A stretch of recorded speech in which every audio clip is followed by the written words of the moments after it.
बघून तुम्हाला वाटत असेल की आम्ही कुठे निघालो आहे, तर आम्ही निघालो आहे मार्केटला। आम्हाला थोडीफार शॉपिंग करायची होती, साड्या वगैरे देण्या घेण्याच्या त्या घ्यायच्या होत्या। तर मग मम्मी, मी, दिशा आणि गौरी आम्ही चौघी पण निघालो होतो मार्केटला। तर इथे आलेलो आहे दुकानामध्ये साड्यांच्या।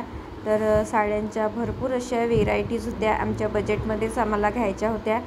तर छान छान साड्या आम्ही बघितल्या आणि त्यामधून भरपूर साड्या म्हणजे अशा काही पसंत येत होत्या, तर काहीचे कलर आवडत होते, काही आवडत नव्हते। अशा प्रकारे आम्ही छानपैकी मस्त साड्यांची खरेदी केली। तर त्यामध्ये 2 साड्या मला पसंत आलेल्या आहेत, तर त्या 2 घेतल्या। तर हे बघा, इथे दिशा, गौरी, मी आणि मम्मी आम्ही सर्व चौघी पण इथे मार्केटमध्ये आलेलो आहे। छान अशी मला इथे यांनी दाखवलेल्या साड्या काही पसंत आल्या नव्हत्या, तर मग मी स्वतः दुकानामध्ये फिरून साड्यांची खरेदी केली, चॉईस केल्या साड्या। तर इथे हे बघा, हे दादा दुसऱ्या ग्राहकांना दाखवत होते, तर त्या साड्या मग मी त्याच्यामधल्या मला ज्या आवडल्या त्या मी काढून घेतलेल्या आहेत। तर कसं आहे, आपल्या बायकांचा साड्यांचा विषय म्हटलं म्हणजे तर खूप हार्ड विषय आहे। आपल्याला साड्यांमध्ये भरपूर अशा चॉईस असतात, तर कोणाला कशा आवडतात तर कोणाला कशा आवडतात। तर मला थोड्याफार साऊथ कॉटनमधून वगैरेच घ्यायच्या होत्या, तर त्या देण्या घेण्यासाठी योग्य साड्या राहतात। आणि हे दादा दाखवत होते सिल्कच्या साड्या, तर मला सिल्कच्या साड्या नव्हत्या घ्यायच्या। आम्ही फक्त मागं फिरत आहे इकडे आईसोबत, शॉपिंग आईची चालू आहे आणि माझी पण आहे आता बूट। हां, म्हणजे हे इथे पण येते, ती पिंक कलरची होती, पिंक दीदी पाहिजे।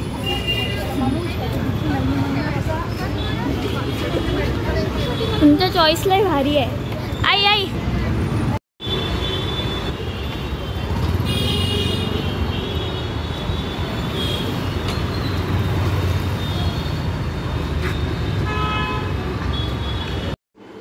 त्यानंतर मग खरेदी वगैरे झाली आणि खरेदीनंतर म्हटल्यावर आपल्याला थोडाफार थकवा येतो आणि बाहेर गेलो आणि बाहेरचं काही खाल्लं नाही असं होणारच नाही। तर मग आम्ही छानपैकी भेळ, गुपचूप वगैरे छान आलू पोंग्याची टेस्ट बघितली आणि घरी आलो। महाराष्ट्रीयन थाळी। तर आता जसं 2 दिवसावर आपला गुढीपाडव्याचा सण येत आहे, तर त्या म्हटलं चला म्हटलं आज आपण छान अशी महाराष्ट्रीयन थाळी बनवू। तर त्यासाठी मी ते सर्व आधी तयारी करून घेतलेली आहे। तर हे बघा, इथे मी भात पण शिजवायला मांडला आहे आणि इथे आंब्याचा आमरस बनवणार आहे। दही बोलवलं आहे कढी करायसाठी। इथे आंबे शिजवून घेतले आणि त्याचा गर काढून घेतलेला आहे आंब्यांचा। त्यानंतर पुरणासाठी इथे कणिक ठेवलेली आहे पाण्यामध्ये, ही साध्या पोळ्यांची कणिक आहे।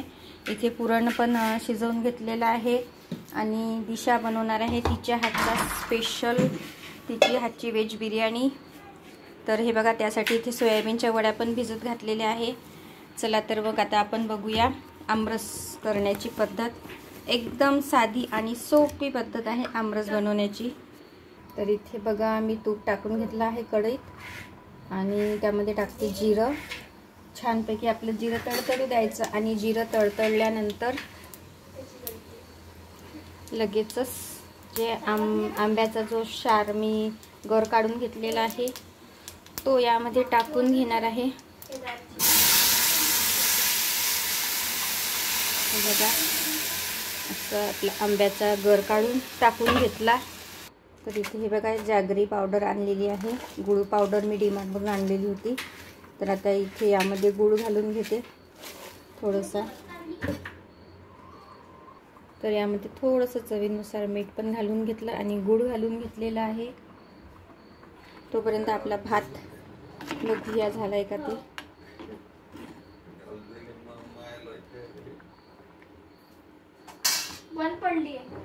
आता घेतली आहे आपण कढी बनवायला। इकडे आपला आंब्याचं आमरस झालेला आहे रेडी। तर हा बघा, इथे आमरस साईडनं काढून घेतला आणि इथे कढी करायसाठी कढई ठेवली धुवून। त्यानंतर आता मोहरी झाल्यानंतर थोडं जिरं टाकून घेते आणि जिऱ्यानंतर आपल्या मिरच्या, लसूण कट केलेला,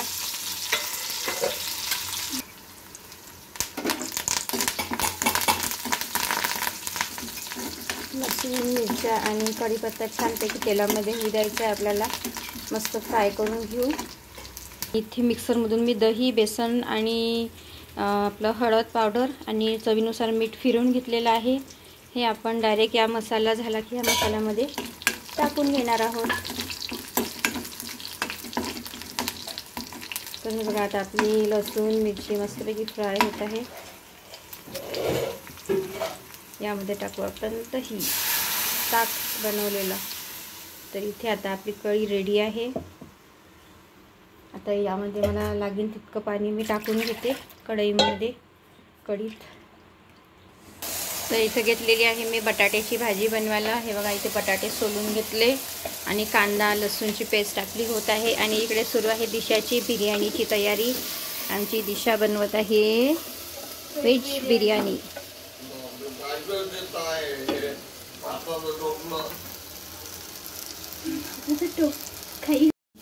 भाजी रेडी होत आहे. कांदे आणि लसूणची पेस्ट झाली. तर इथे तिखट मीठ वगैरे टाकून घेतलं, काढून घेतलं एका प्लेटमध्ये. ते आता तेलामध्ये सोडलं आणि छान आपल्याला हे होऊ द्यायचे आहे. मसाले छानपैकी कोरडे मसाले झाले म्हणजे आता टोमॅटो पण छान असे कट करून घेतलेले आहे इथे. तर हे टोमॅटो पण मी मसाल्यातला टाकून घेणार आहे. हे बघा, मसाला आपला होत आला आहे. आता टोमॅटो टाकून घेऊ आणि मस्तपैकी आपल्याला झाकण ठेवून हे टोमॅटो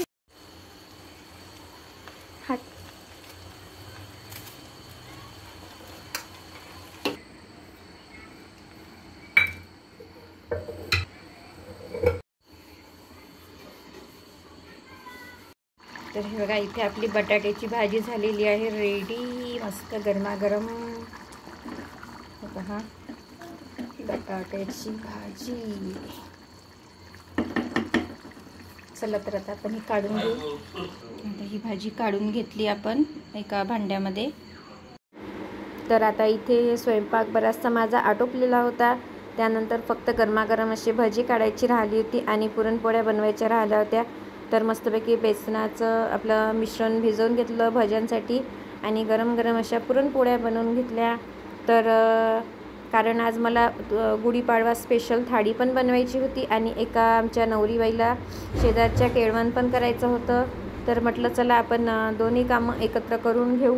तर छानपैकी अशा मस्त गरमागरम पुरणपोळ्या पण बनवून घेतल्या, गरम गरम भजे काढून घेतले आणि तिला जेवण करायला बोलवलं. तर हा होता माझा आजचा व्हिडिओ. तुम्हाला कसा वाटला? आवडल्यास लाईक करा, शेअर करा आणि सबस्क्राईब करायला विसरू नका. परत भेटूया उद्याच्या नवीन व्लॉगमध्ये. तोपर्यंत बाय.